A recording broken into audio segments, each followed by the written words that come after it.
Jaya Radha Madhava Punya Bihari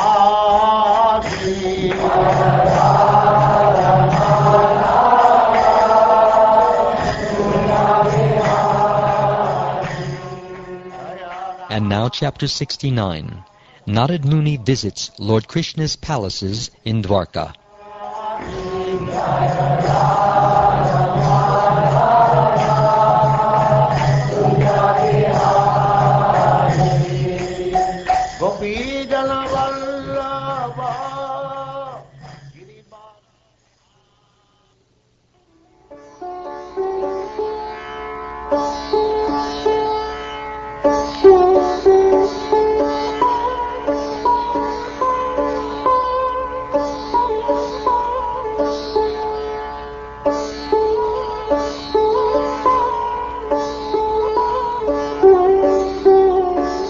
Goswami said, hearing that Lord Krishna had killed Narakasura and had alone married many brides, Narada Muni desired to see the Lord in this situation.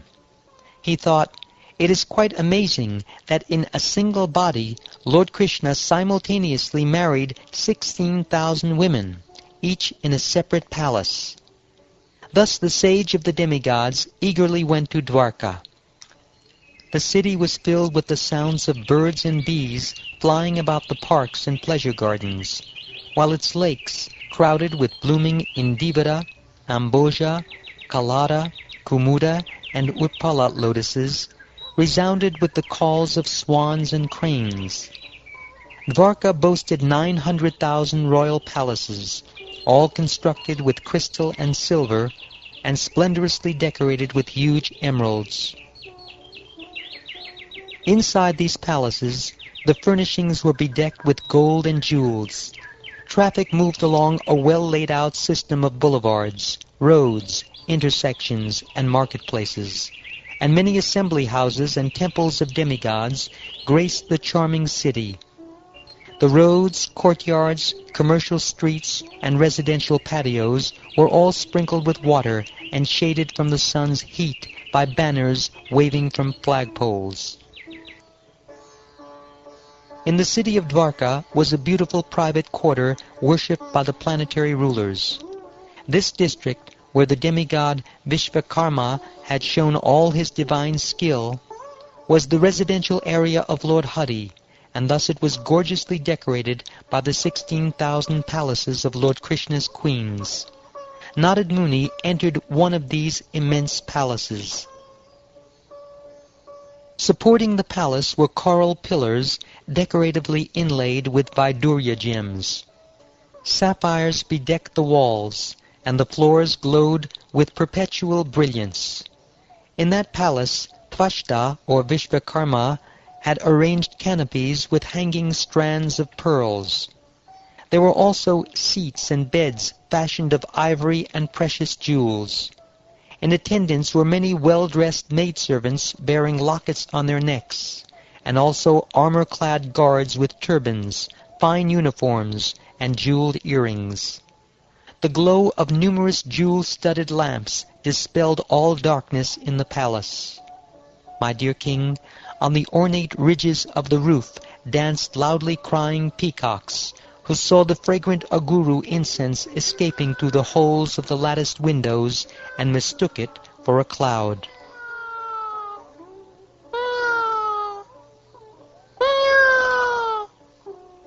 In that palace, the learned Brahmin saw the Lord of the Sattvatas, Sri Krishna, together with his wife, who fanned him with a gold-handled yak-tail fan. She personally served him in this way, even though she was constantly attended by 1,000 maidservants equal to her in personal character, beauty, youth, and fine dress. The Supreme Lord is the greatest upholder of religious principles. Thus, when he noticed Narad, he rose at once from Goddess Shri's bed, bowed his crowned head at Narad's feet, and, joining his palms, had the sage sit in his own seat. The Lord bathed Narad's feet, and then put the water on his own head. Although Lord Krishna is the supreme spiritual authority of the universe and the master of his devotees, it was proper for him to behave in this way, for his name is Brahmanya Deva, the Lord who favors the Brahmins. Thus Sri Krishna honored the sage Narada by bathing his feet, even though the water that bathes the Lord's own feet becomes the Ganges, the ultimate holy shrine. After fully worshipping the great sage of the demigods according to Vedic injunctions, Lord Krishna, who is himself the original sage, Narayan, the friend of Nara, conversed with Narada, and the Lord's measured speech was as sweet as nectar. Finally, the Lord asked Narada, "What may we do for you, our Lord and Master?" "O Almighty Lord, it is no surprise that you, the ruler of all worlds, show friendship for all people and yet subdue the envious. As we well know, you descend by your sweet will in order to bestow the highest good on this universe by maintaining and protecting it. Thus your glories are widely sung. Now I have seen your feet, which grant liberation to your devotees, which even Lord Brahma and other great personalities of unfathomable intelligence can only meditate upon within their hearts, and which those who have fallen into the well of material existence resort to for deliverance. Please favor me so that I may constantly think of you as I travel about. Please grant me the power to remember you."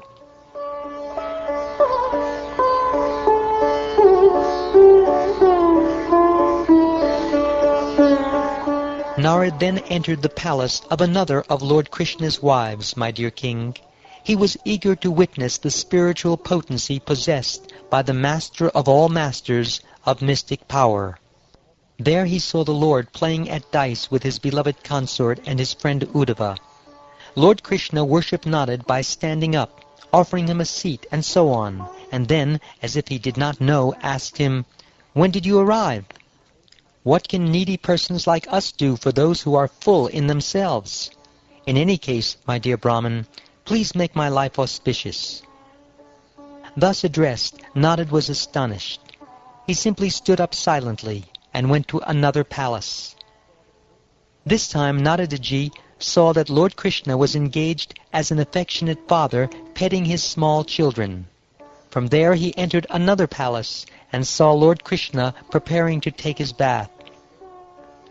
In one place the Lord was offering oblations into the sacrificial fires, in another worshipping through the 5 Mahayajnas, in another feeding Brahmins, and in yet another eating the remnants of food left by Brahmins.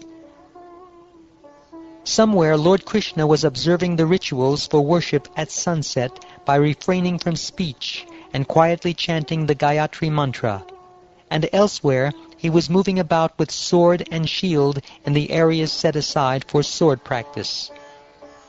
In one place Lord Gadagarja was riding on horses, elephants, and chariots, and in another place he was resting on his bed while bards recited his glories. Somewhere he was consulting with royal ministers like Uddhava, and somewhere else he was enjoying in the water, surrounded by many society girls and other young women.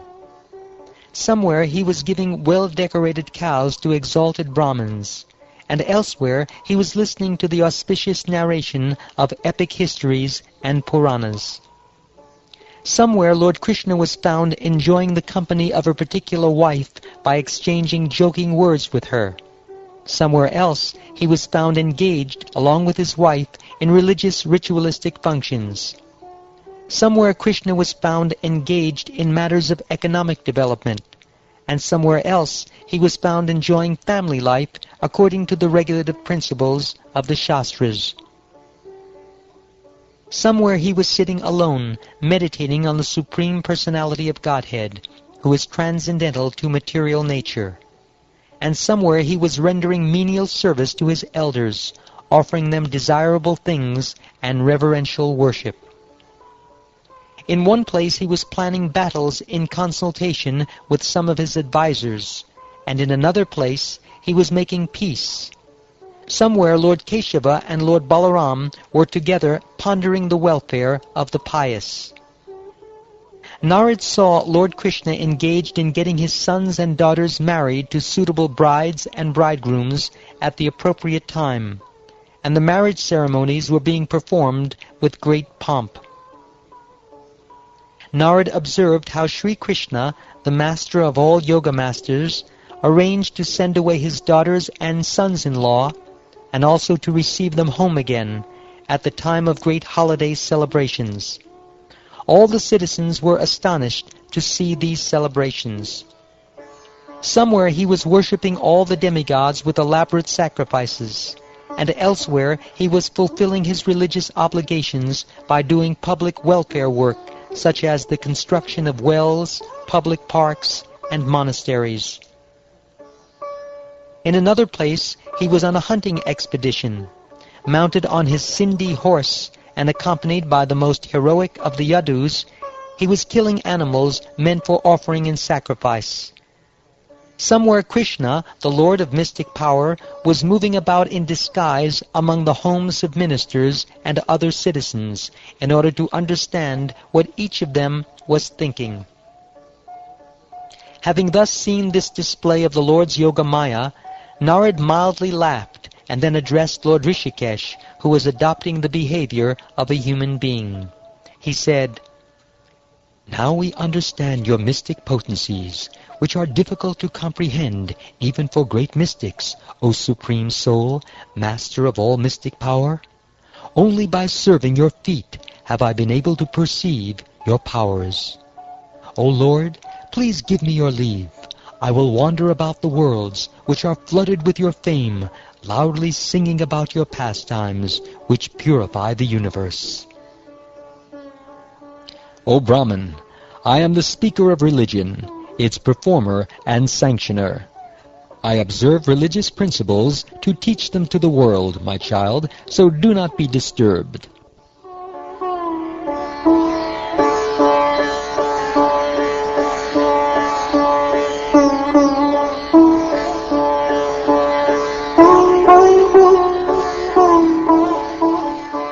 Thus in every palace Narad saw the Lord in his same personal form, executing the transcendental principles of religion that purify those engaged in household affairs. Having repeatedly seen the vast mystic display of Lord Krishna, whose power is unlimited, the sage was amazed and filled with wonder. Lord Krishna greatly honored Narad, faithfully presenting him with gifts related to economic prosperity, sense gratification, and religious duties. Thus fully satisfied, the sage departed, constantly remembering the Lord. In this way, Lord Narayan imitated the ways of ordinary humans, manifesting his divine potencies for the benefit of all beings. Thus he enjoyed, dear King, in the company of his 16,000 exalted consorts, who served the Lord with their shy, affectionate glances and laughter. Lord Hari is the ultimate cause of universal creation, maintenance, and destruction. My dear King, anyone who chants about, hears about, or simply appreciates the extraordinary activities he performed in this world, which are impossible to imitate, will surely develop devotion for the Supreme Lord, the bestower of liberation.